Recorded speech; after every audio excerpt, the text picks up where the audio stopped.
올 한 해 여러분들 다 행복하셨어요? 네.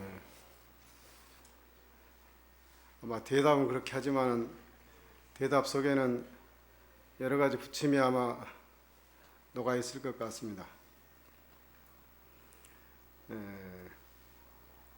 아침 새벽에 예불을 마치고 하늘을 보니까 달이 아주 오롯해서 너무 좋았습니다.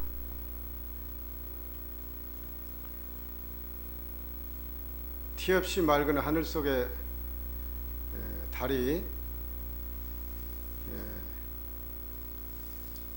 모든 사이가 잠들어 있는 고요함 속에 있는 존재들을 비추는데, 그 존재의 이론 중에서 저라는 사람도 한 존재가 됐다라는 것이 굉장히 경이로웠습니다. 흔히 이제 자기가 자기 자신이 대상을 향해서 그 대상이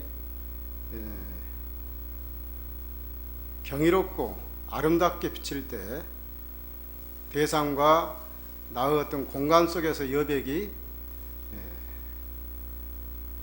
고적할 때 그 마음은 굉장히 평화롭다고 얘기를 합니다. 그것을 이제 흔히 존재의 자유, 그렇게 얘기를 하는데요.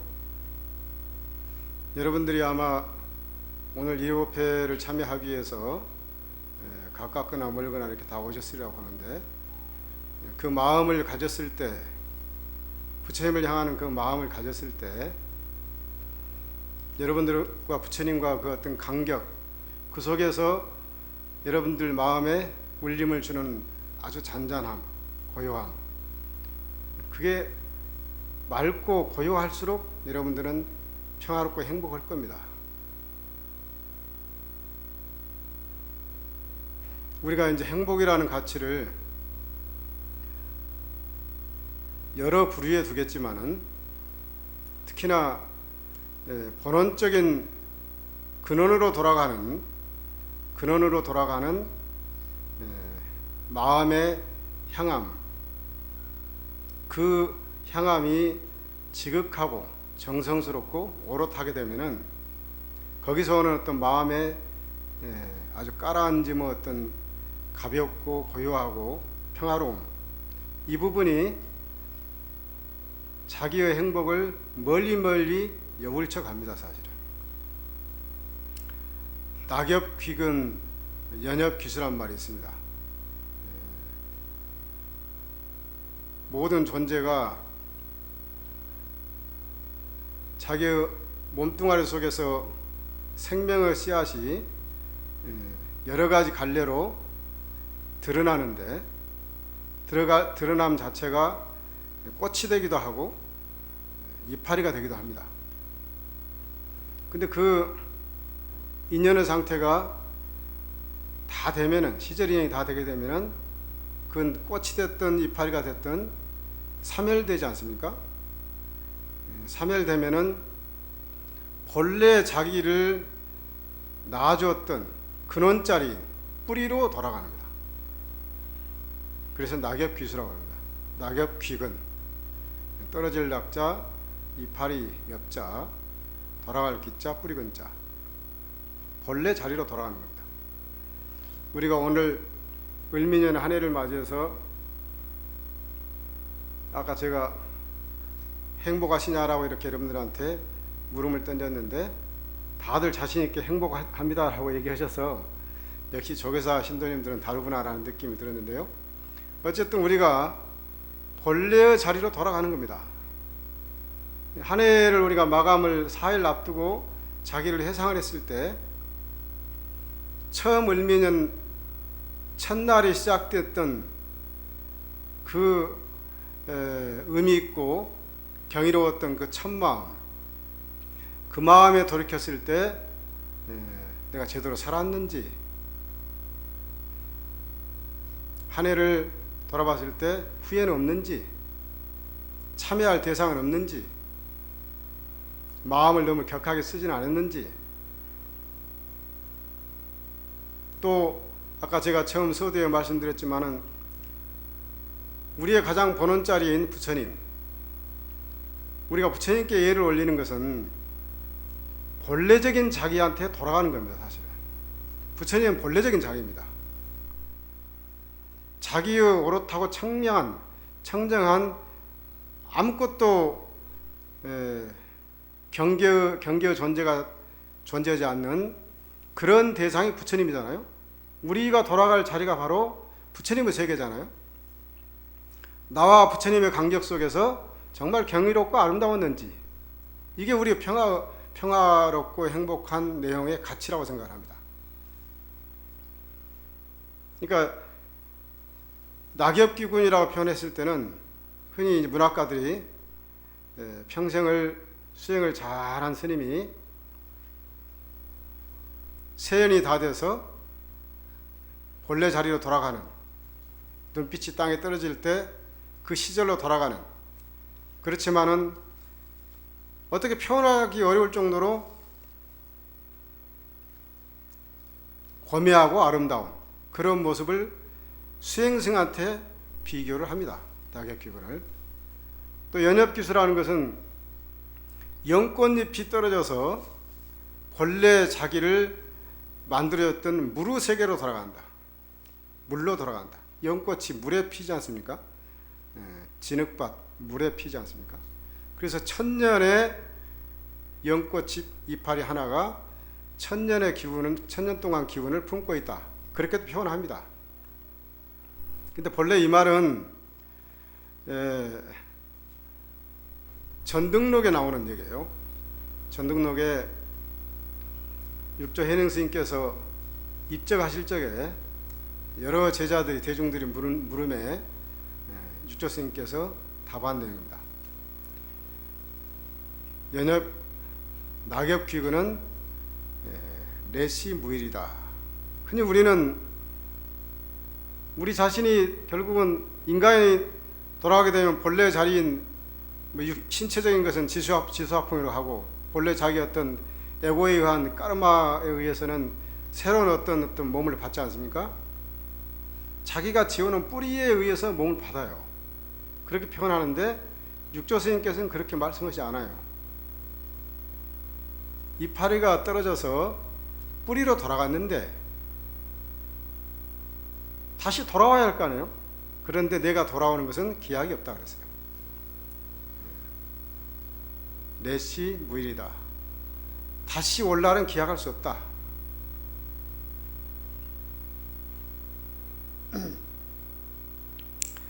오늘 이제 12월 세미치기 때문에 우리가 한 해 살림살이를 나름대로 살아왔던 것을 자기 자신한테 또는 부처님께 내가 살고 있는 모든 인연들께 회양하는 자리가 돼야 된다라고 생각을 합니다. 흔히 우리가 이제 스님들께서 출근할 때 해양삼천 실험만 그렇게 표현하잖아요. 화엄경에서 나오는 대목인데, 부처님 십회양품에 보면은, 화엄경 십회양품 보면은 자기가 가지고 있는 모든 것을 나밖에 있는 대상이 원할 때는 다 줍니다. 손톱, 발톱, 머리카락, 심장, 간, 폐, 하다못해 처자식, 남편, 재산, 상대가 정말 간절하게 원하면은 상대에 따라서 섭수중생한다고 다 줍니다. 그러면서 상대한테 주면서 선근의 인연을 심고자 하는 원력을 갖습니다. 같이. 그게 진정한 회양이에요. 십회양품에. 원효 스님께서는 화엄경을 보시다가 십회양품을 딱 마치고 더 이상 안 보셨대요. 굉장히 내용도 긴데요. 첫 번째가 중생에 대한 회양인데, 내가 가지고 있는 인연의 공덕을 나보다, 나와 이웃 또는 나보다 더 부족한 사람들, 나의 힘이 필요한 사람들, 이 사람들한테 남김없이 다 주는 겁니다. 돌리는 거예요. 자기의 인연 공덕을 다 돌리는 겁니다.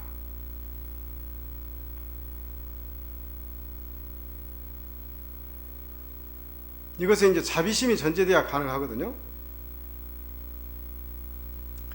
우리가 이제 선근의 인연을 심으라고 얘기를 많이 하지 않습니까? 선근이라는 것은 착한 행위의 뿌리예요. 선근이 튼실해야만이 착한 나무가 견고할 거 아니에요.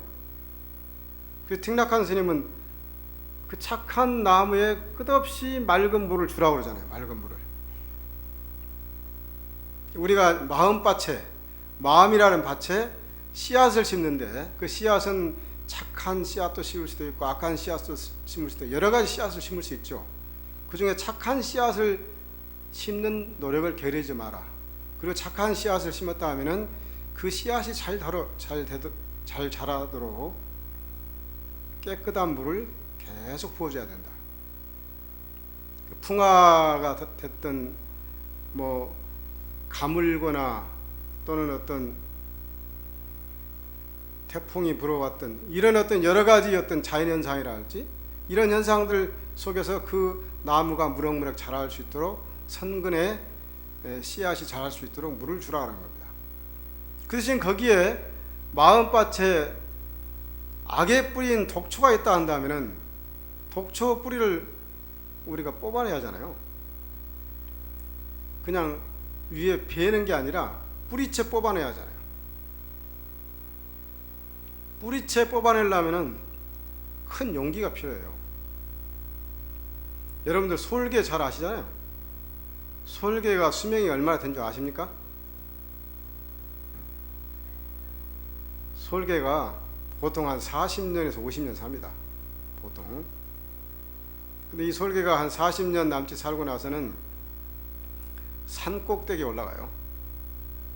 아주 높은 산마령이 산 꼭대기에 올라가서 자기 부리를 다 이렇게 바위에 부딪혀 가지고 산 꼭대기 바위에 올라가서 부리를 싹 뽑아 버립니다. 부리도 뽑고 털도 싹 뽑아요. 그리고 결국은 발톱, 손톱까지 다 뽑습니다. 얼마나 고통스럽겠어요. 이런 걸 상당한 수개월 동안 합니다. 이렇게 솔개가. 근데 그게 힘든 솔개는 하다가 그냥 중단해요. 그럼 죽습니다. 그러면 거기서 죽는 거예요. 근데 그걸 다 마친 솔개는 새로 부리가 자라고 손톱, 발톱이 자라고 이 날개가 자랍니다. 깃털이 자랍니다. 이렇게 하게 되면 솔개가 75년을 자라요. 자기 내면의 인자가 자기 몸을 바꾸게 되면은 살 수 있다라는 그런 어떤 인지의 능력이 있어요. 솔개가. 우리 자신도 자기 선근의 인연을 공덕을 지으면 내면의 인자 속에서 자기를 확인하는 지혜로움이 있습니다. 근데 우리 지혜로움이 있다 하더라도 우리는 용기가 없어서 지혜를 실천하지 못한 경우가 많아요. 그때 용기가 필요한 겁니다. 사실은. 우리가 마음의 독초를 뽑으려면 그런 용기가 필요해요. 아픔이 있어요, 사실은. 그 독초를 뽑지 않으면 결국 독초에 의해서 자기가 아무리 좋은 착한 선근의 씨앗을 뿌렸다 하더라도 그 선근의 열매를 맺을 수가 없어요. 두 가지죠. 선근의 씨앗을 뿌려서 무럭무럭 건강하게 잘 자랄 수 있도록 끝없이 우리는 정성을 들여서 물을 줘야 되고, 독초를 뽑아내기 위한 용기를 갖고 늘 독초가 있는지 없는지 확인해서 뿌리채 뽑으려고 하는 노력을 해야 되고, 그 독초는 자기가 가지고 있는 나라는 생각의 에고입니다. 에고. 이걸 두카라고 그래요. 독초에 의해서 고통을 받는 걸 두카라고 합니다. 고통이라고 해요. 고통을 정확히 느꼈으면은 고통에 대한 원인이 뭔지, 이 고통의 원인은 결국은 나라는 착각, 나라는 에고에서 왔구나라고 생각을 했다 한다면 에고를 제거하는 노력을 해야 돼요. 이게 수행입니다. 이 수행을 게을리하게 되면 선근의 씨앗이 자랄 수가 없어요. 이 수행을 열심히 하면서 독초를 뽑는 수행을 열심히 하면서 선근의 인연을 끝없이 심어야죠. 그리고 더 나아가서 나밖에 있는 대상이 독초가 있거나 선근을 잘하게 한다면 또 다른 나와 같이 그 사람을 도와주는 겁니다. 이 도와주는 행위를 보살행위라고 해요. 자기 자신을 하는 것을 자리행위라고 하고 상대를 도와주는 것을 이타행위라고 합니다.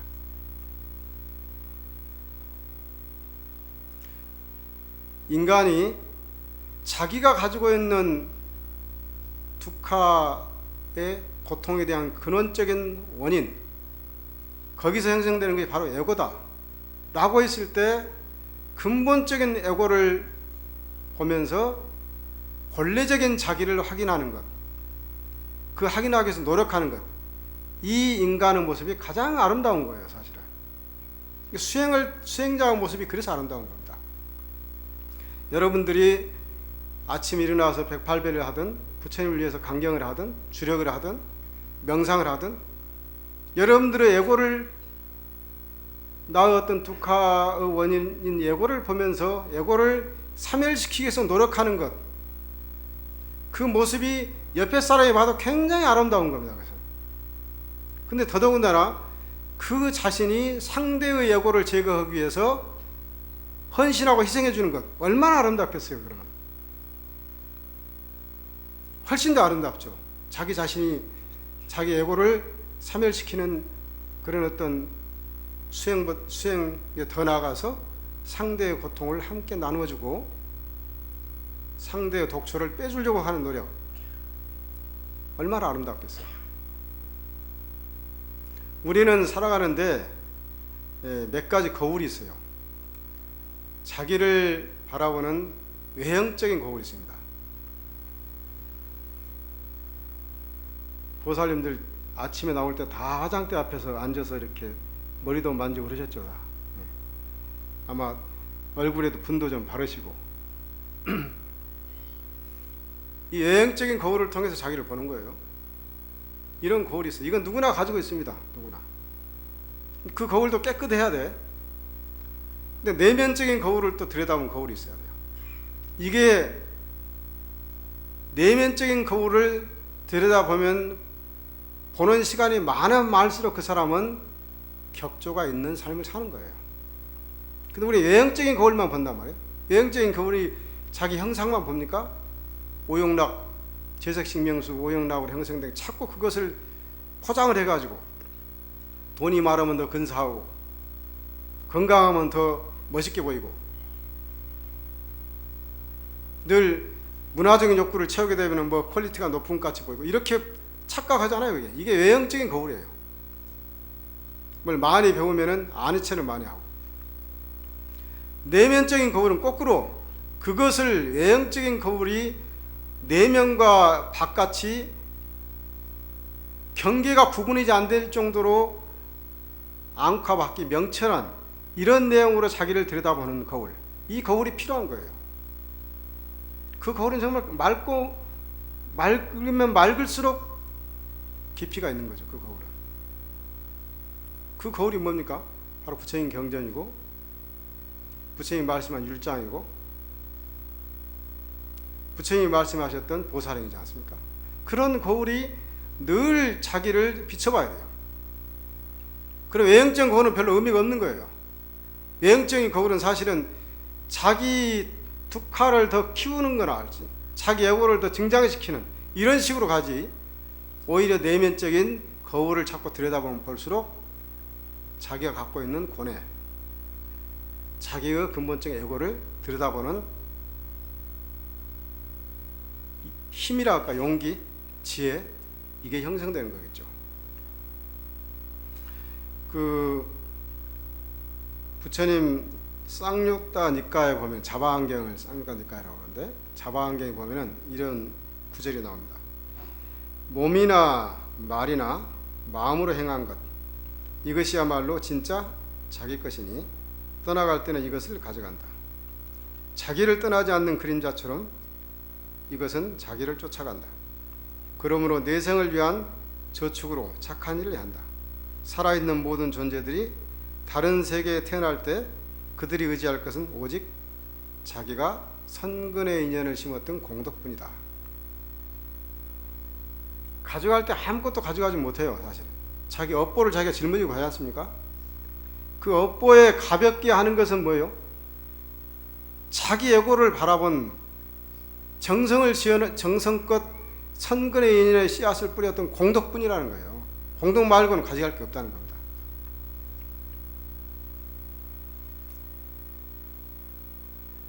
부처님 인멸한 900년 정도 뒤에 인도의 용수보살 이후에 나타난 무착보살님이 계십니다. 여러분 잘 아실 거예요.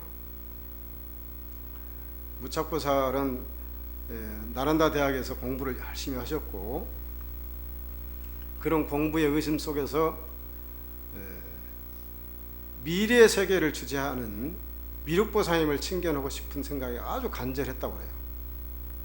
미륵보살님을 칭견하기 위해서 12년 동안 수행했다라고 훗날에 그렇게 얘기를 하는데, 우리의 얘기입니다. 사실은 우리 자신의 얘기일 수 있어요. 첫 번째 3년은 가서 무무관 수행을 쭉 이렇게 하는데 간절히 기도를 했어요. 그럼에도 불구하고 미륵보살님을 칭견 못했어요. 우리가 문수보살이라 할지 관음보살이라 할지 여러 보살들을 칭견하기 위한 자기 어떤 인연 소치에서 칭견하기 위한 어떤 간절함이 들어 있습니다.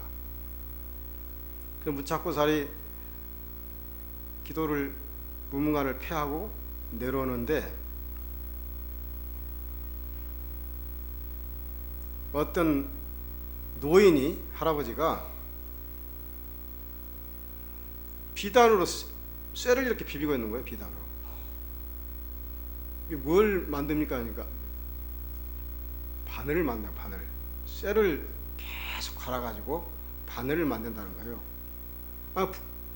그 부지기 하세월이잖아요. 어느 하세월에 바늘을 만들겠어요. 쇠를 이렇게 문질러서. 너무 한심하게 보니까 벌써 내가 2개를 만들었다고 그래요. 그 2개를 만들려면 얼마나 많은 시간이 걸리겠어요? 거기서 깨달은 바가 있어서 나의 수행이 너무 부족하구나. 인욕행이라는 게 바로 저런 건데 다시 수행에 들어갑니다. 2번째 수행에 들어가가지고 또 한 3년 동안 수행하니까 그때는 꿈속에서는 이제 미륵보살님을 칭견했는데 현상적으로는 못 뵙는 거예요. 그래서 내 기도는 여기까지인가 보다 라고 생각해서 다시 이제 하산에서 내려오는데 바위 틈으로 이렇게 바위 끄트머리에 낙수물이 있는데 낙수물이 떨어지니까 낙수물을 이렇게 봤는데 한참 있다 낙수물이 떨어지는 거예요. 그 낙수물 밑에가 구멍이 뚫려 있는 거예요. 저 낙수물이 1시간에 한 방울 정도 떨어지는데 어느 하세월에 구멍이 뚫리겠어요 이게? 내가 6년 동안 수행했다는 게 아무것도 아니구나 이게. 사실은 저 낙수물이 저 구멍이 뚫릴 때까지 세월이 비춰봤습니다. 다시 또 수행에 들어갑니다. 3번째 수행에 들어가니까 이제 꿈에서도 현몽을 하고 더러더러 이제 명상을 하다 보면 명상의 현상에서도 봬요. 근데 진짜 뵙지는 못한 거예요. 또다시 이제 9년 동안 수행을 끝내고 나서 내려오니까 큰 바위에 작은 새가 있어가지고 새가 계속 뭘 후비는 거예요. 구멍을 파는 거예요. 구멍을. 새가 구멍을 판들 얼마나 파겠어요. 그게 부리로 판들 그게 하루 종일 판들 얼마나 파겠어요. 구멍이 옆에 있는 거예요. 하나가. 또 구멍을 파는 거예요. 그걸 보고 아직도 나는 내가 기도하는 정성이 부족하구나 라고 생각해서 다시 수행을 합니다. 딱 12년을 채우고 나서 이제 꿈에서도 보고 현상으로도 가끔 보는데 완연하게 볼 수가 없어서 나의 기도는 금생에는 여기까지인가 보다. 나는 인연이 여기까지인가 보다 하고 이제 내려옵니다. 완전히 접고 내려와요. 접고 내려오는데 길을 가는데 어떤 개가 짖는 거예요. 늙은 개가 짖어서 이렇게 보니까 개가 다리가 이렇게 상처가 그냥 크게 났는데 개가 그러니까 죽음을 얼마 앞두지 않는 개인데 상처 속에가 이 뭡니까 이걸 뜯어먹는 벌레들이 덕지덕지 붙어 있는 거예요. 벌레들이. 그 순간 보고 부처님은 자기 몸을 던져서 중생을 살렸는데 내가 금생에 인연이 다 돼서 미륵보살을 칭견 못했지만은 부처님이 말씀하셨던 공양이라도 제대로 해야 되겠다 싶어가지고 저 개도 살리고 개의 피에 붙어가지고 뜯어먹는 저 벌레도 살려야 되겠다 싶어가지고 칼을 그 마실에 가서 칼을 구해가지고 자기 허벅지 살을 베서 그 벌레들을 먹게 합니다. 근데 벌레들을 손으로 하면 벌레들이 죽잖아요. 조그만하니까 혀를 대가지고 혀가 아주 부드럽지 않습니까? 혀를 대서 그 혀를 통해서 자기 허벅지 살을 먹도록 합니다. 근데 혀를 대니까 자꾸 땅에 닿는 거예요. 땅에 한 번 대도 땅에 닿고 두 번 대도 땅에. 너무 이상하다 눈을 떠보니까 그 개가 미륵부처님으로 화연하신 거예요. 미륵부처님이 개로 화연하셨던 거예요. 그러면서 부착보살이 너무 억울한 거야. 아니 제가 간절하게 기도할 때는 보이시지도 않으시고 왜 개의 몸으로의 형상을 놔둬서 이렇게 보이실까? 억울하기도 하고 그러니까 하소연해서 왜 그러셨습니까? 이렇게 물으니까 미륵보살이 이렇게 얘기를 해요. 그대가 나를 찾고자 하는 기도를 시작한 첫날부터 나는 항상 그대와 함께 였느니라 그렇게 얘기해요. 제가 아까 3년 얘기했잖아요. 이미 미륵보살은 여러 모습으로 무착과 함께 있는 거예요. 그러나 오늘에 이르기까지 그대의 어두운 무명이 나를 보지 못하게 하였다. 그대가 아직까지 마음의 경계가 어둠을 가시지 않아서, 그러니까 뭘 선근의 인연을 씨앗을 심는다 하더라도 독초가 아직 사라지지 않아서 온전한 깨끗한 마음으로서 나를 대하지 않았기 때문에 내가 보이지 않았을 뿐이다라고요. 자, 지금은 그대가 한 마리의 보잘것없는 늙은 개를 향해서 자비심으로 나를 이렇게 보는구나.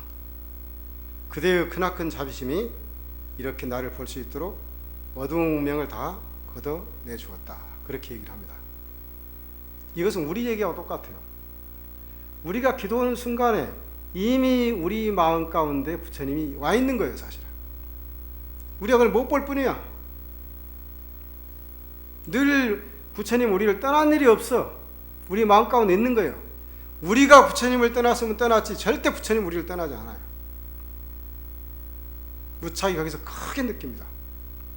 그래서 나의 옷자락을 잡으러 가니까 미륵보살 옷자락 잡고 도솔천에 올라가가지고 미륵 오부경을 듣지 않습니까? 그래서 훗날에 섭대성론이랄지 유가사진이랄지 이런 걸 다 지으시잖아요. 그래서 결국은 불교의 유식학을 형성한 대성인이 되신 거예요.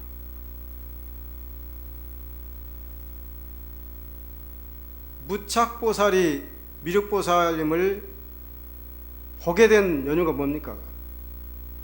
자기를 모든 걸 던지고 그 하잘것없는 개와 개에 붙어있는 벌레를 살리기 위한 대자비심 때문에 무착심을 미륵보살을 칭견한 거예요. 우리가 기도를 할 적에 모든 걸 다 버리고, 그런 말이 있어요. 자기가 가진 모든 것을 버리지 않는 사람은 진정한 불자가 될 수 없다. 내가 가지고 있는 모든 것을 버릴 때 진정한 불자가 된다. 진정한 부처님 제자가 된다. 우리는 늘 부처님과 함께 있는 거예요. 사실은 우리 내면에 부처님이 늘 가득해 있는 거예요. 다만 무명업식에 가려서 못 볼 뿐이에요. 근데 가끔은 봐요. 사실은. 예컨대 제가 아침에 새벽 예배를 끝나고 하늘에 떠 있는 달빛을 보면서 계곡의 물소리가 들리고 얼마나 고요합니까? 그때 그 경이로움을 봤을 때 내 마음의 울림이 표현할 수가 없잖아요. 그때 부처님을 온 마음으로 마주하는 거야. 온 마음으로. 그러니까 내 자신이 무명에 가리운 어떤 그런 업식이 다 사라지면은 내 마음의 거울이 맑잖아요. 그 마음의 거울이 비치는 거예요. 그 마음의 거울이 될 때만이 진정으로 부처님을 만날 수 있는 거예요, 사실. 그러니까 경전을 수지하든 주력을 하든 명상을 하든 절을 하든 자기 걸 다 내려놓고 자기 마음의 경계가 다 완전히 깔아앉았을 때 아주 자기라는 존재가 사라질 정도, 사멸될 정도로 무아의 경계가 됐을 때 진정한 부처님이 내 마음 가운데 충만하다는 거예요. 그건 뭘 꼭 성취하고 말 거 없어요. 그것은 이미 자기가 부처님 마음속에 들어가 있는 거예요.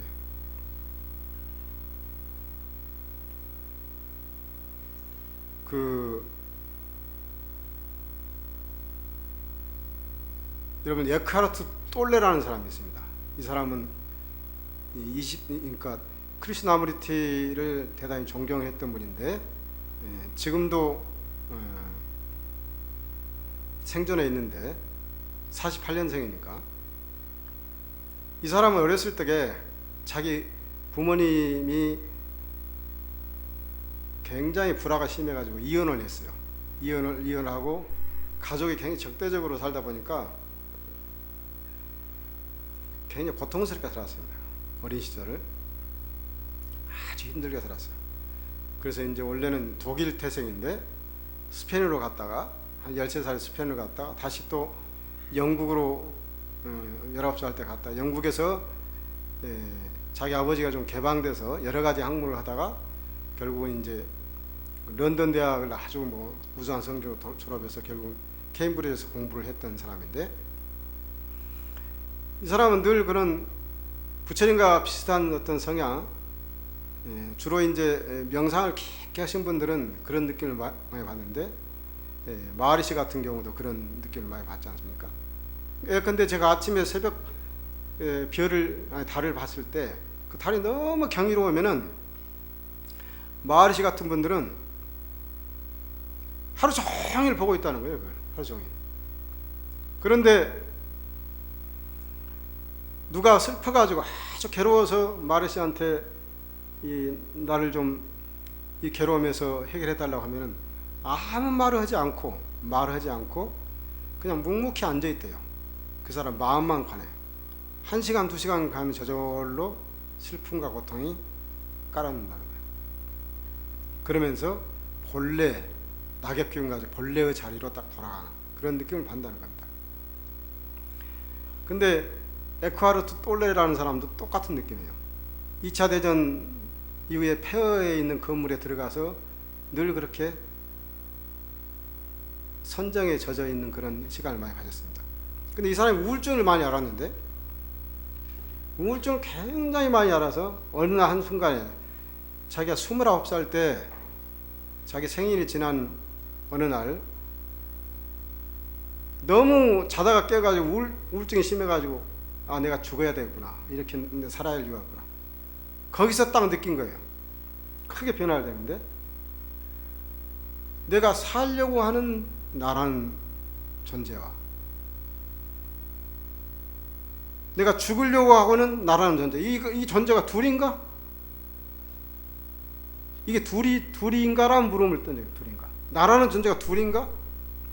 우리는 아까 제가 거울을 두 가지 거울 얘기했잖아요. 외형적인 거울 보는, 그게 통상적인 중생들이 갖는 마음의 거울이지 않습니까? 내면을 비추는 거울, 자기 애고를 사멸해라는 거울. 이게 똑같은 자기 자신의 두 가지가 계속 왔다. 선과 악이라고 표현할 수도 있고 진화와 가라고 표현할 수 있는데 이 두 가지 알을 표현. 그러면서 여기서 이 사람이 크게 마음의 충격과 변화를 갖습니다.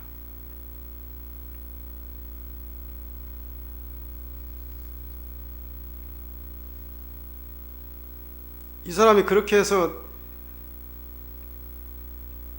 자기에 대한 물음을 강하게 던지고 나서 한참 동안 명상에 들어가 있는데 명상을 깨우고 나서 보니까 자기의 눈으로 보는 햇살이 너무 경이로운 거예요. 너무 평화로운 거예요. 그때는 이미 자기를 고통이라고 느끼는 자기가 없어진 거예요.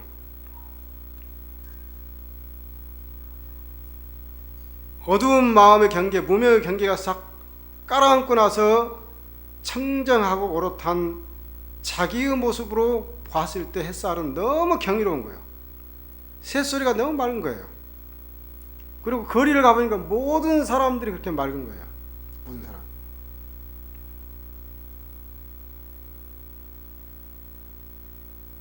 우리가 마음, 제가 에카르트 똘레를 얘기하는 것은, 똘레가 이렇게 얘기를 합니다. 한참 지나서 눈을 떴을 때 그는 그저 평화로웠다. 햇살과 새들의 지적임, 시간은 정지한 듯 했고 모든 질문, 내가 둘인가라는 질문은 사라졌다. 우리들이 그릇된 에고, 그 생각 흐름 배후에는, 나라는 에고라는 생각 흐름 배후에는 그 에고 뒤에 배후에 뭐가 있다는 거예요. 배후에 그 생각들이 물들지 않는, 그 생각들이 일어났다가 사라지는 무한한 공간이 있다. 본래적인 자기가 있다는 거예요. 초월적인 자기가 있다는 거예요. 자기가 자꾸 외향적인 경계로서 끄달렸을 때, 끄달리는 경계 뒤에 큰 끝자락 배후의 자락에는 진정한 그것을 운전하는 뭔가 있다는, 이걸 우리 불교에서는 불성이라고 표현하잖아요. 불성. 그것은 순수 존재라고 부른다. 우리는 지금 이 순간 그 순수한 있음과 그 순수한 존재와, 아까 제가 얘기했던 여러분들과 부처님 사이에 똑같아요. 이 순수함이자 여러분들의 깨끗한 마음을 갖고 부처님을 향하는 마음을 가졌다면 여러분과 부처님은 그 공간 속에서 너무 경이로운 거예요. 이게 순수한 존재예요. 순수한 존재. 그게 경이로울수록 여러분들이 행복한 거예요. 사실은 순수한 존재는 의식적으로 연결될 수 있다. 그리고 이 연결고리가 에고로부터 자유고 평하고 고요다. 그렇게 얘기합니다. 다 연결되어 있다는 거예요. 내 내면에 나라는 거짓된 나의 배후에 진정한 나가 있다는 거예요. 진정한 나를 발견하는 것. 진정한 나와 나의 어떤 존재로서 세상을 봤을 때 그 세상과 나는 그 공간이 순수한 존재의 공간이라는 거예요. 그런 진정한 나의 어떤 마음으로서 부처님을 볼 때 부처님이 정말 순수하게 보인다는 거예요. 그걸 존재의 기쁨이라고 합니다. 그걸 한이심이라고 표현합니다. 한이심. 그 마하트마 간디가 영국에서 유학을 마치고 인도에 와가지고 이제 막 활동을 시작하는, 열심히 활동하는 시작하는 시기에 강연을 많이 하러 다닙니다. 그 강연을 하는 과정에서 지금도 인도 가면은 기차가 제멋대로잖아요. 제 시간에 가는 게 별로 없잖아요. 요새는 좀 덜한데 그때야 더 말할 것도 없겠죠. 그 기차에 또 얼마나 많은 사람이 탑니까? 기차간을 타다가 구두 한 짝이 떨어졌어요. 기차가 막 출발하는데 구두 한 짝이 떨어졌어요. 여러분들 아마 그 얘기를 잘 아실 거예요. 근데 구두 한 짝이 떨어져서 여러분들 어떻게 하실 거예요? 구두 한 짝이 떨어졌는데 내 몸은 지금 기차 안에 있는데 구두 한 짝은 저쪽에 떨어져 있는데 얼른 내려서 그걸 줘야 될까? 잘 아시겠지만은 간디는 주저하지 않고 머뭇거리지 않고 자기가 신고 있는 신발을 바로 던집니다. 하겠다가 그 떨어져 있는 한 짝의 신발이 짝을 채우기 위해서 던지잖아요. 여기까지는 여러분들 잘 아실 거예요. 이 얘기를. 물론 나도 못 신고 그 사람도 못 신잖아요. 그럴 바에는 저 신발이 날라와서 이쪽으로 오진 않을 거고 내가 던져야만이 어느 누가 갔더라도 그 신발을 온전하게 신을 거 아닙니까? 이 행위를 하는 것은 굉장히 어렵습니다. 이 행위를 하는 것은. 이것은 평소에 상대에 대한 자비심이 내재되어 있기 때문에 그렇게 할 수 있는 거예요. 주저없이 머뭇거림 없이 바로 던집니다. 그래야만 제자리에 떨어지죠. 한참 가버리면 그 떨어지지 않지. 우리가 매일 일어나서 부처님을 마주하는 것, 마음으로 마주하는 것, 자기를 끝없이 내려놓는 것, 비우려고 늘 자기를 비우고 가볍게 하려고 하는 노력하는 것, 이런 수행의 힘들이 자비심을 키우지 않습니까? 이런 수행의 힘에서, 자비심에 의해서 마치 마하트마 간디가 그 순간에 주저앉고 망설임이 없이 바로 던지는 것과 똑같아요. 우리가 내면에 자기 거울을 끝없이 보는 것을 멈추지 않고 선근의 씨앗을 끝없이 깨끗한 물을 통해서 주는 노력들이 쉬지 않는다면 우리 내면에는 자비가 충만할 겁니다. 자비가 충만하면 상대의 고통이 온전하게 보이는 거예요.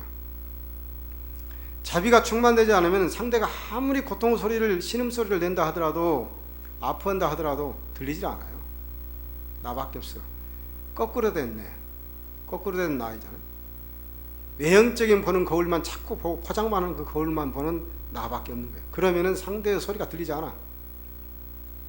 외형적인 내가 없어지면은 내면을 향한 거울이 늘 맑으면은 그 맑은 거울이 자비심이 돼서 상대를 비춰보는 거예요. 그럼 상대의 아픔을 고스란히 내 마음 가운데 오는 거예요. 상대가 바로 상대가 아니라 바로 난 거예요. 내가 상대가 되는 거예요. 나의 거울이 상대를 비추고 상대의 거울이 나를 비추는 겁니다.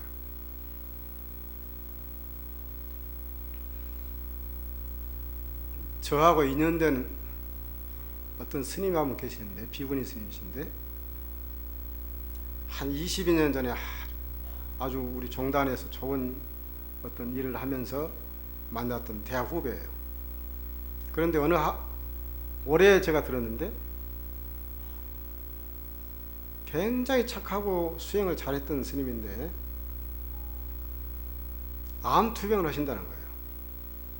야, 그렇게 착하고 수행을 잘한 스님도 결국은 숙생의 일이었던지 금생에 그렇게 암이 올 수 있구나라고 생각해서 늘 마음이 좀 무거웠어요.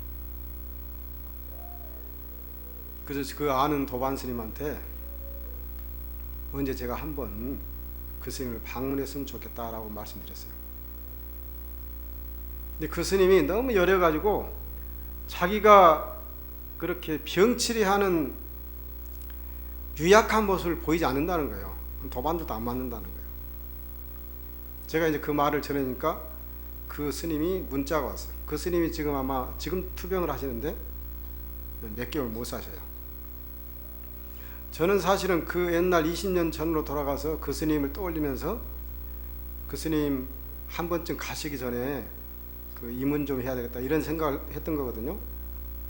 근데 그 스님이 도반한테 전해준 문자에 의하면은 스님께서 내가 소시 때 그때 참 무슨 의미 있는 일을 하는 걸 좋게 봐서 나를 잊지 않고 기억해 주는 것도 고마운데 내가 이런 상태에서 나를 위해서 위로해 준다는 것 자체가 나한테는 너무나 큰 힘이다. 그러면서 마음으로 전해줬으면 좋겠다. 내 마음. 내가 남은 생명의 에너지를 이가 있다 하면은 그 생명의 에너지를 그 스님을 위해서 기도를 하겠다 라고 얘기하더라고요. 그 문자를 보여주더라고요. 제가 그 얘기를 듣고 너무 이게 마음이 한편은 무겁기도 하고, 야, 이게 참 보살의 마음이니까 가능하겠다. 나는 정말 행복한 사람이구나 생각했어요. 자기 남은 여성의 생명의 남은 에너지를 통해서 스님이 정말 더 의미 있는 일을 하실 수 있도록 기도를 하겠다. 제가 이 말씀 드리는 것은 저는 그 스님만큼 강하게 그렇게 정성을 다 온 마음으로 그렇게 못했어요. 사실 미안한 거예요. 사실은. 근데 오히려 그 스님은 나한테 더욱더 10배, 100배의 큰 울림으로 오는 거예요. 우리가 마음을 열고 작은 정성이나마 남을 위해서 자비심이 묻어가지고 배려를 한다면 그 상대는 내 마음의 거울이 울림이 돼서 훨씬 더 큰 울림을 줍니다. 제가 이렇게 말씀드리는 것은 여러분들 똑같습니다. 여러분들이 이웃들이라 할지, 여러분들 가족의 일원이라 할지, 주변의 친지들이라 할지, 사회의 동료들이라 할지, 그 사람들이 아픔이 있을 때 내가 정말 작은 정성이나마 그 사람을 위해서 배려하고 관심을 쏟으면 그 사람은 훨씬 더 큰 마음의 울림을 나한테 줍니다. 사실. 그러면 피드백을 하는 거예요. 그 마음의 울림 받으면 내가 어떻게 해야 돼요? 나도 그 사람한테 마음의 울림을 줘야 하잖아요. 나도 거울이고 상대도 거울이고 모두가 거울인 거예요. 사실은.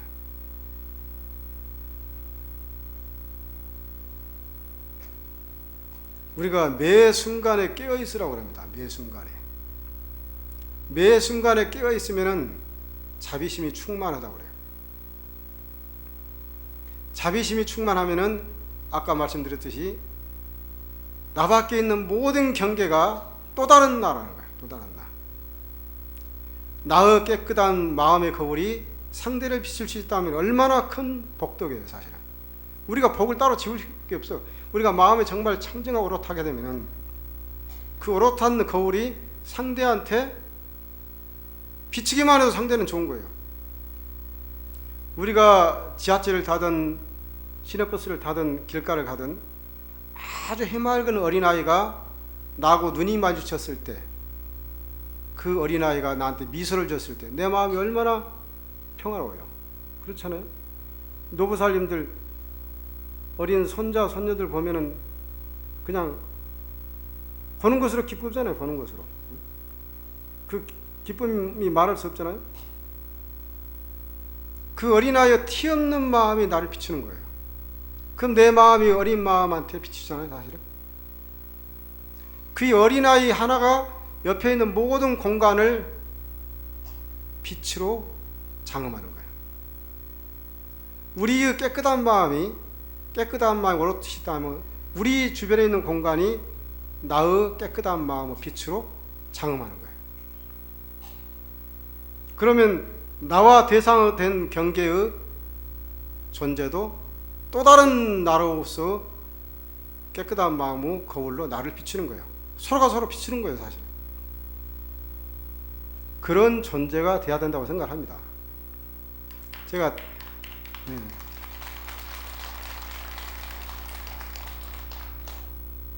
낙엽귀근 내시무일이라는 대목을 처음 서두에 말씀드렸는데, 육조 스님께서 본래 뿌리로 돌아갔는데 내가 올 것은 기약할 수 없어 라고 말씀하신 것은, 그렇지만은 중생이 원한다면은 어느 시간을 정하지 않고 바로 그 마음 가운데로 가리라 라는 얘기예요. 우리도 상대가 원한다면은 그 마음 가운데로 간다라는 것은 내 마음에 거울을 끝없이 비춰보면서 그 맑은 거울이 됐을 때 상대한테 언제든지 갈 수 있는 거예요.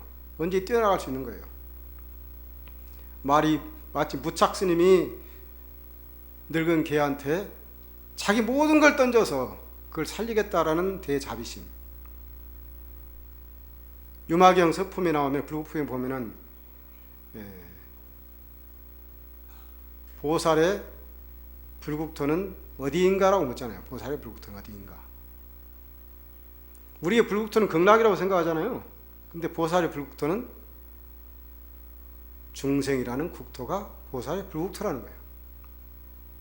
중생의 삶이 바루어져 가는 상태에 따라서 불국토는 격이 달라진다는 거예요. 그러니까 중생이라는 존재는 보살한테는 불국토 현장인 거예요. 현장. 그건 뭐예요? 우리 무명업식이 다 사라져서 자기 거짓된 에고가 자기를 장악하지 않고 진정한 자기의 주인공으로 살 때 결국은 보살의 존재가 되고, 그 보살은 어떠한 대상으로 하더라도 불국토가 되는 겁니다. 사실은.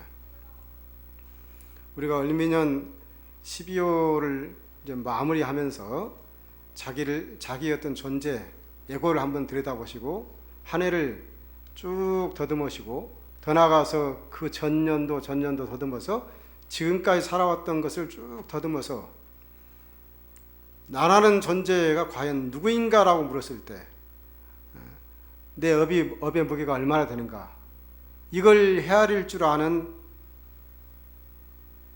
안목, 더 나아가서 그 업에 대한 근본 뿌리가 나라는 예고인데 이 예고가 어떻게 작동하는지, 이 작동이 어떻게 잘못됐는지 이걸 여러분들이 정확히 알아차리는 것, 이걸 이제 사마타 수행이라는데, 이 알아차리는 것을 직접 실천하고 노력하는 것, 용기를 내는 것, 이건 여러분들 몫입니다.